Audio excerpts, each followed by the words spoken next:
Hi, and welcome to another exciting episode of the Harvest Podcast with me, Carmel Fisher. As you know, we are focusing on the nuclear energy series for the event coming up on May 22nd, where we will convene with the thought leaders, industry experts, breakthrough companies, everyone at the forefront of this nuclear energy sector, which is experiencing a bit of a renaissance as we speak.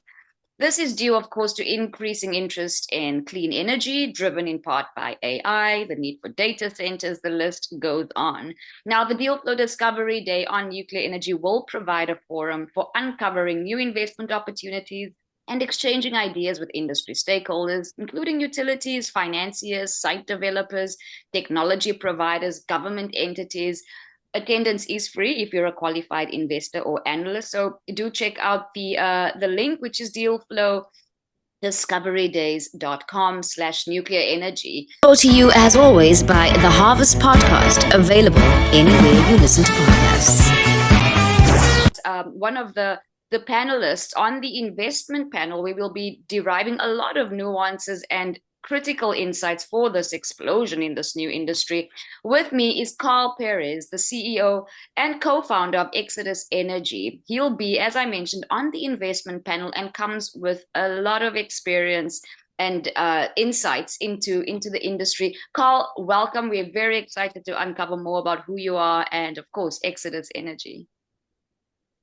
Thank you so much, Carmel, and really excited to be part of this Deal Flow conference, and all the more excited for the panel session, which I've seen is going to have a really interesting lineup. So it's going to make for a very, very compelling conversation. Now, Carl, as a native New Yorker, you graduated from Babson College. You started your decade-long career as CEO of Elysium Industries, which is a molten salt reactor company.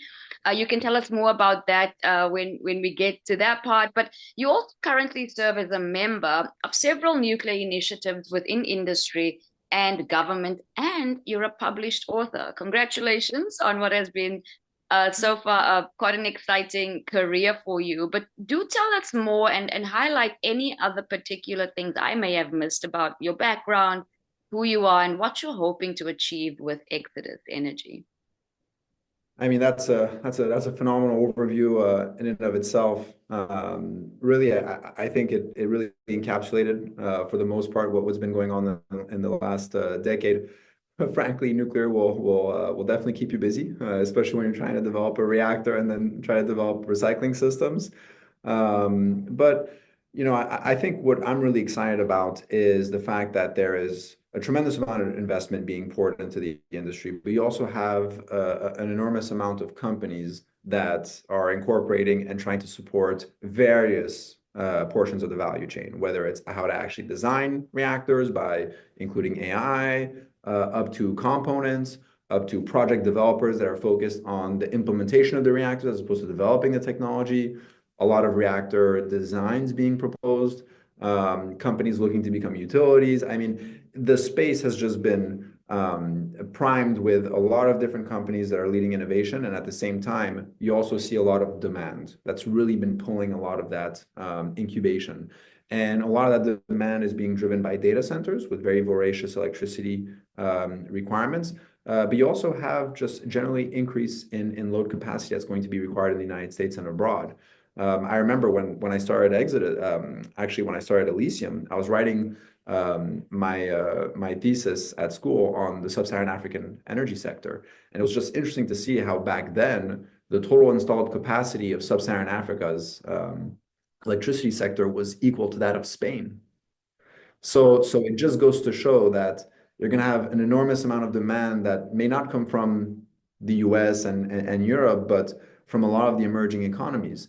And the last point there is there was a movie called Juice where they discussed that over 1 billion people in the world consume less electricity than your refrigerator at home just by being on. So it really just goes to show that there is really persistent energy poverty, and nuclear can play a very strong role in being able to provide sustainable power for all.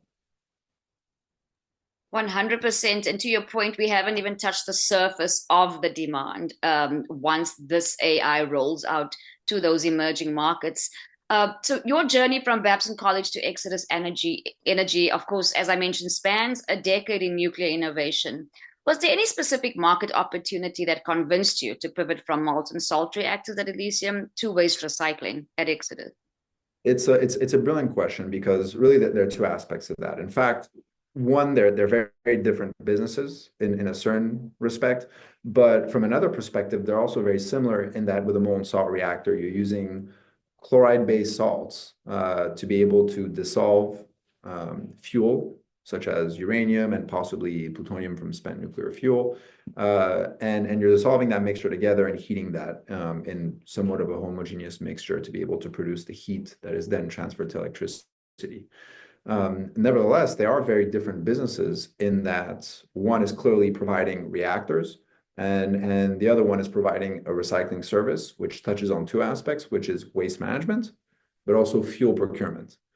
And what was interesting is when we started Elysium Industries and started developing our molten salt reactor concept, one thing that we really prioritized was speed of deployment. How can we use commercial off-the-shelf components as much as possible to make sure that we can deploy this at a predictable cost as well, not just in terms of time frames. And at one point, we started realizing that to be able to deliver the types of returns that we were looking for as a for-profit entity, if we were buying all these components off the shelf, if we were to sell a $5-6 billion 1.2 gigawatt reactor, we would make very little money off of it because all the money would be going to procurement. So you get your components off the shelf, but that means that you put all your revenue that you're receiving on the shelf too. Right. So what was interesting for us is at the time as well, another issue that was plaguing our deployment was the ability to secure fuel. Today's reactors use fuel that's enriched to 5%, whereas our molten salt reactor is going to use fuel that can go up to 15% in terms of enrichment. And even if we were given billions of dollars to go build it, we wouldn't have access to the fuel. So as a result, we looked at how can we run on spent nuclear fuel? How can we use waste stockpiles as our source of fuel? And in launching a proof of concept test where we started looking at the potential of taking used fuel and chlorinating that to put in our reactor, we realized that one, that test was successful at Idaho National Lab, but second of all, we were unlocking a business that we thought was going to be even more enormous, for which we can capture more of the value, and that was recycling. And so that's really how we decided to start focusing more on the recycling business, because at the end of the day, it allows us to service the existing fleet by managing their spent fuel, but recycling it into materials that can be reused by the existing fleet. So we would love for advanced reactors to be successful. And in fact, we have an even better business case if advanced reactors are successful. But the shift was to make sure that there were not a whole lot of what ifs that controlled our success. So Exodus is focused on servicing the existing fleet and repurposing fuel for the existing fleet. Fascinating. Really, it is. So Exodus UPCYCLE Module promises to transform waste management costs into revenue streams for existing plants. Can you quantify the potential ROI for a typical nuclear facility that would adopt your technology? So it's an excellent question because there's a little trick that is subtle in the question, which is your typical nuclear power plant. And what we found out going into this is that there is not a single typical nuclear power plant because it all depends on the output.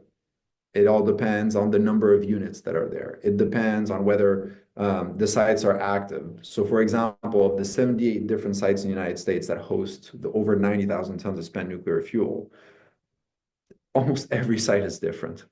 And so what we noticed is the ROI is going to differ really through three categories of nuclear power plants. The first one is decommissioned sites. So you have several nuclear power plant sites that were actually fully decommissioned and restored to quasi-greenfield status in the 80s, 90s, 2000s. And what's happening is, sure, the plant was decommissioned, but the spent fuel is still there. So what we're looking to do is provide them with the ability to actually resell that material because we know that only 5% of the energy content in that material has been used. So by pulling out the 95%, we really realize is that this is not waste. It's just used fuel. So for the decommissioned plants, you create a revenue stream because they're not going to use that fuel. However, there are also two categories of operating plants. There are the ones that expect to terminate their license pretty soon, in which case recycling is a great way to start getting the fuel offsite before license termination. And then you have that third category, which are the plants that are currently operating and fully intend to keep operating and keep extending their lifetimes.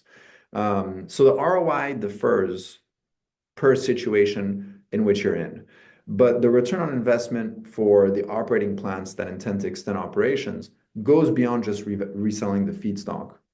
It also goes to avoid fuel procurement. So instead of having to buy new uranium from the mine, which is at triple the prices that they were 4 or 5 years ago, they get to reuse that material and at least weather a bit more of the cost fluctuation in uranium prices today. Very exciting. And I know that we're going to, uncover a lot more of these investment insights at the Discovery Day on May 22nd. Again, if you guys are interested to join us there, it's simple. Go online. Hi, and welcome. Now, Carl, your team combines US Navy nuclear expertise with French recycling operations experience. How does this unique blend of talent enable Exodus to overcome technical challenges that previous recycling attempts couldn't solve? Well, so the reason why recycling hasn't happened in the United States up until today, I think, is more of an economic rationale. I think that the price of uranium was so low that it just didn't make sense to recycle. And the other element was the waste management costs were stable in the sense that utilities would pay a specific fee to the Department of Energy, and that fee was per kilowatt hour generated. So even easy to contextualize in the context of what the rate base costs. So it was 0.1 cents per kilowatt hour, which again seems quite negligible. And if you kind of reverse that calculation, it's roughly at $400,000 per ton. As you start looking at what the real cost of spent fuel management is, because Yucca Mountain, which was supposed to receive all this spent fuel and the repository that all these utilities were paying towards never happened, that number is actually starting to go up and has approached the $800,000 per ton rate today. So there's that why now, because what's happening is the DOE has decided to amend its standard contract with utilities, where every single time you build a new nuclear power plant, you no longer have the ability to sue DOE and say, well, this is technically supposed to be your property, so reimburse us for the storage costs. What's happening is now all the operators are going to be financially responsible, or at least have to bear the burden of storage costs up until DOE accepts ownership of the fuel. And the latest at which DOE has the ability to accept that fuel is 10 years post the termination of the license of a nuclear power plant. So Vogtle 3 and 4 just came on. Vogtle 3, I believe, started in 2023, which means that 70 years from then is the last date at which DOE can accept the fuel. So they could very well be paying for storage costs and excess waste management fees for the next 70 years. And that's really going to shape a new calculation, even for all these advanced reactor vendors that are deploying, whether you're a microreactor, a small modular reactor. And those costs are going to be very different, especially if you don't know when a repository is going to be up and running. So we also believe that there's a why now for recycling, and that recycling provides that ability to essentially say, this is going to be your fixed price per ton for handling the spent fuel.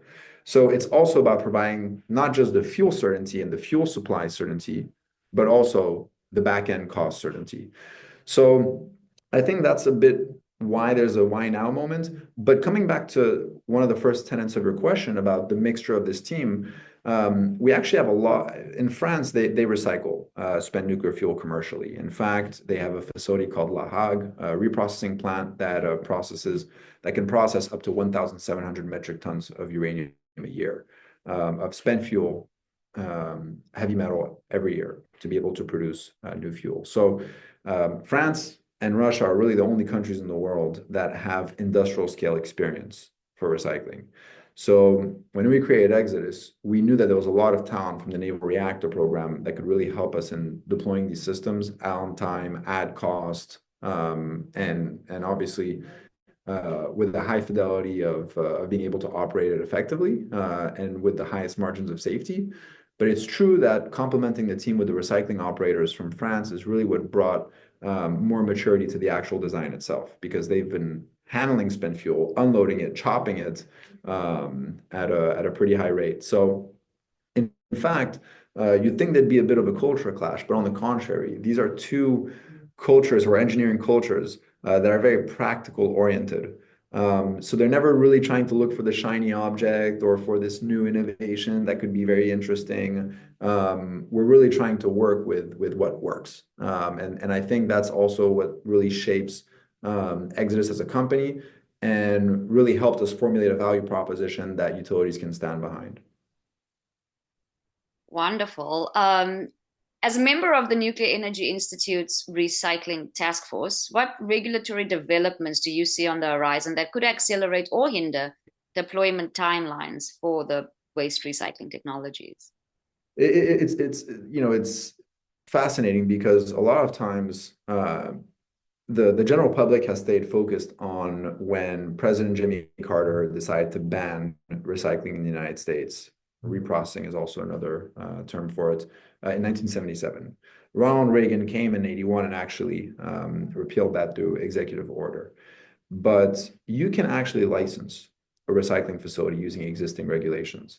It's just that it's a little cumbersome because you're going to have to mix and match different guidelines from different portions of the Code of Federal Regulations to be able to give what the NRC needs to have the comfort level of signing off on a recycling facility. And there are a lot of different strategies in terms of deployment and where you deploy it and how you deploy it that can help and make that strategy a bit simpler, or at least that process with the NRC a little simpler. But at the end of the day, a lot of the work that we do with the Nuclear Energy Institute Recycling Task Force is thinking about what are the issues that we have to anticipate. And there are really two of them. There's one of them that's on the regulatory front, as you mentioned. And in doing so, we actually work together to form regulatory guidance documents to be able to actually get on the same page in terms of what needs to be provided to the NRC, but also ensuring that the NRC has ample time to provide input on, are we providing information that's relevant, or are there certain things that perhaps we're overdoing? But then the second element is the supply chain. Because when we recover the materials from the spent fuel, we still need to enrich that. We still need to put that into a new fuel form, because you cannot use the exact same supply chain that is used for natural uranium. You have some residual contamination, you have certain isotopes in there that you don't have in natural uranium. So we really have to work hand in hand with the incumbents to actually help them finance these separate lines. And it's a reason why our approach has always been client first, because if we work together, this Nuclear Energy Institute Task Force, and pool our demand together, that provides a better financial narrative for all these incumbents to actually extend their lines.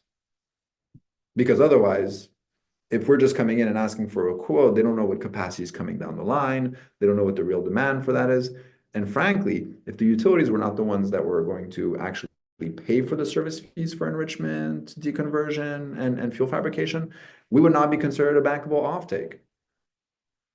So they would not even be able to get debt financing saying, oh, our friends at Exodus are going to be fulfilling these orders. The banks are going to say, well, Exodus, they're very nice, but they don't have 60 to 80 years of operational experience. So they're not necessarily viewed as a prime contractor or as one with a long financing history. So typically, they're going to feel more comfortable having the utility step up and saying, okay, we're the ones who are going to be shifting over 10,000, 20,000, 30,000 tons of uranium towards you.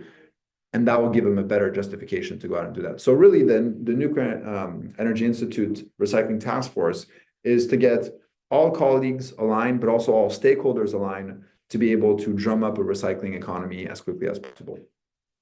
Hi, and very interesting indeed. Now, with 426 nuclear projects planned worldwide and a 40 plus billion-dollar waste management market, which geographic regions represent your priority markets? And then what milestones should investors watch for in your commercialization roadmap? So on the 40 plus billion waste management market, My impression is that it's slightly bigger than that, if not considerably bigger, just because, for example, Yucca Mountain was slated to cost $100 billion. The repository in several other countries are also slated for an additional, tens of billions. In Belgium alone, it's 15 billion at least. So, and these costs always change when they're making these numbers. Oh, well, now it's been delayed, so now it's going to cost this much, or but I think what's interesting with the model that we're adopting is that we're not just tackling the waste management market, but also the fuel supply market. So it's really the combination of both that make for an even more attractive opportunity. But it's true that when you think about these markets, how many of them are addressable? I would love to service Russia, China, Iran, North Korea, but as you can imagine, those are not markets that we can anticipate, nor would we want in the near term with the current geopolitical situation to be able to tackle. But even at a simpler stage, really our focus is the U.S. market. We have we used to have a little over 100 nuclear reactors operational in the United States. We've kind of been slipping under and over. There's going to be a lot of demand going into the future, so we're very excited about that. But our job is really to be as conservative as possible and work with what's already available, which are these 90,000 tons of spent nuclear fuel that's generated in the United States. For us to be a terrific success, we would really need 20,000 tons under the belt. But what's interesting, and that represents a portion of the market, a quite big one, but what's interesting is we actually generate in the United States another 2,000 tons every year. So every 10 years, the market replenishes, the ideal market for us replenishes. So it just goes to show how it's really, we do nuclear waste as the gift that keeps on giving. But I have to say that even when it comes to international exposure of where being able to support European countries, et cetera, we view that at least in the short term as under the context of a fuel take-back program, similar to what Russia does with a lot of different countries around the world, where basically we would be selling fuel recycling services. They ship their spent fuel to us in the United States. We recycle in the United States and send back fuel to that site.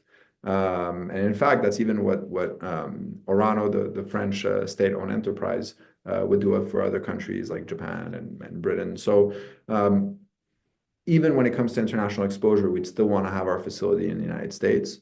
But as I said, the U.S. market more than amply covers what we need to be able to get to be a really interesting financial success.